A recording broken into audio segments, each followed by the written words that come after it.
During each cardiac cycle हम कुछ certain sound सुनते हैं with the help of stethoscope से।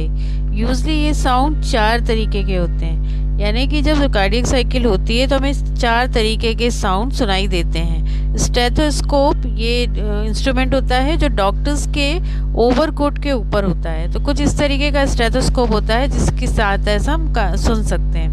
ये आप डायग्राम देख रहे हैं, इसमें 4 साउंड दिए हुए हैं। फर्स्ट साउंड में हीट साउंड है, सेकंड में ईकेजी है, थर्ड वन इज कैरोटॉइड प्रेशर है एंड द फोर्थ में लेफ्ट पेरिफेरल वेगस है।